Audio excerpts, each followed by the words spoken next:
Hey there, time for my update about how my short film's coming. As you know, I'm making a one-man short horror film. I'm going to do everything all by myself. That includes playing all the roles. There are going to be several different roles. Some of them interact with each other in the same shots and everything like that, and I have to do them both. Thus, I've been thinking of different ways to make myself look different because I don't want to do a lot with makeup. I don't want to wear a mask. I don't want to really get fake beards or a fake mustache. So I've started to grow my own. And yeah, this one's about 8 or 9 days old, and so I have to let that grow out. Now that makes things really, really tricky because I have to make sure I get everything right, do all of the shots with that character, and then I shave, and then I do all the rest. And so there's no going back after that unless I want to start growing the beard out again, and then that's probably going to be several weeks. And yeah, it could really draw things out. So it puts more pressure on me, but hey, the beard's free. Made a lot of mistakes. Several already, but I'm learning from them. That's because I don't know what I'm doing. First, you'll know that I was making this clay head. I took a foam skull from the Halloween section of Michael's and started putting clay around it and molding a face around it, which was all well and good. I didn't know anything about the clay I was buying. I thought I was getting modeling clay, but I bought natural clay, so that really brown stuff that I showed you last time dried and cracked.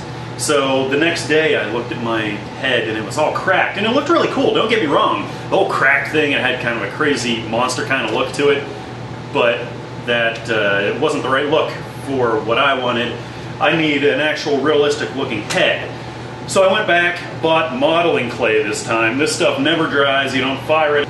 This is modeling clay. Now, I went to Michael's, they had their Halloween stuff out already, which was awesome. Here it is, the beginning of August, have Halloween stuff out already. And so I bought some foam eyes. Now, this isn't done yet, I just kind of started this guy. But what I'm gonna do is probably repaint these eyes, because the middle here is pretty big and pretty ridiculous, and I might have to carve out more space in the sockets because the eyes are kind of big.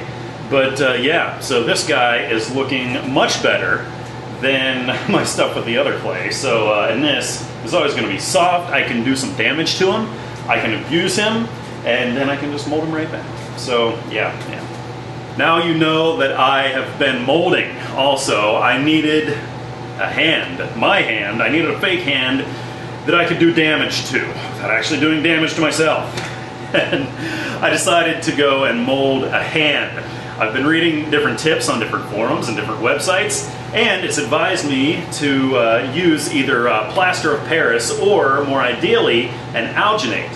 The alginate was kind of tricky to find. I would have had to order it, and I don't mind ordering any of this stuff. I'd just like to kind of find the resources locally so that if I'm doing more shoots, more things like this, and I run out of something, then I will know where to go get it. So that's why I'm kind of making an effort to look around places. So I got this stuff. I got it on sale. It was originally 20 bucks, but I got it on sale for 10. And thank goodness. What this stuff is a sort of gel. The mold itself is a gel. So I got this, and it's used for, you know, holding hands things, and you hold your baby's hand and you put it down in this stuff, and it solidifies, and then they give you plaster to actually make the little statue that you can decorate up.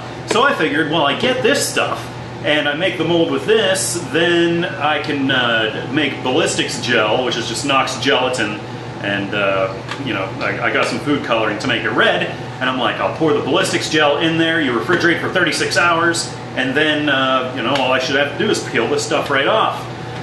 So I did this. I went through, I molded my hand, I stuck it in the fridge, 36 hours, so that was like my whole weekend. Monday morning I get up, I'm so looking forward to Monday morning, because that is when I can take my hand out of the refrigerator.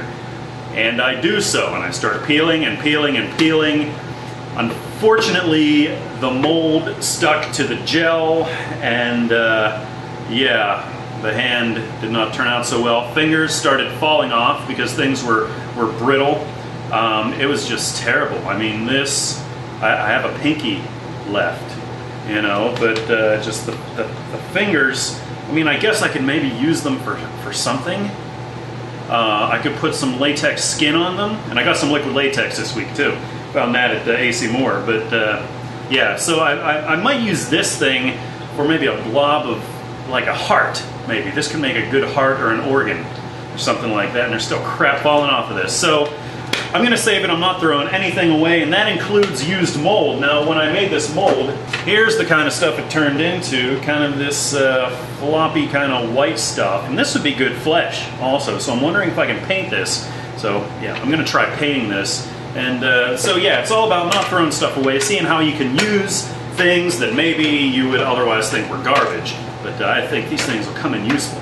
So yeah, Michaels, I was so excited they had their Halloween stuff out, so I got things like fake fingers, I got my fake eye, I got a fake leg, I got all kinds of really, really cool stuff that you will see in the film.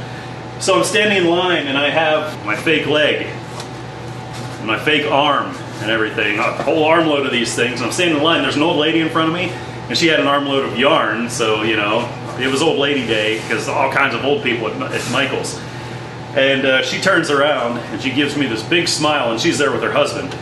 And she gives me this big smile and says, "That stuff's gonna cost you an arm and a leg." And her husband just bellowed with laughter, and that was I had a good laugh. But that was funny.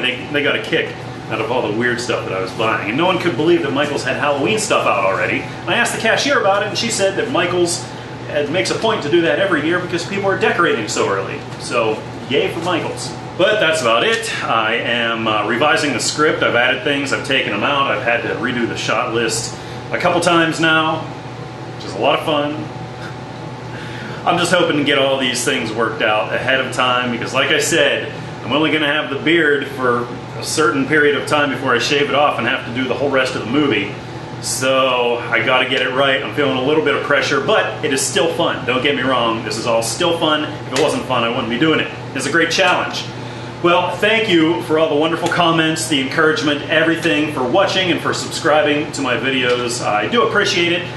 Give me any tips, any pointers that you have. If you have experience with this stuff, I can use all the help that I can get. So once again, this is Corey, and thank you for watching.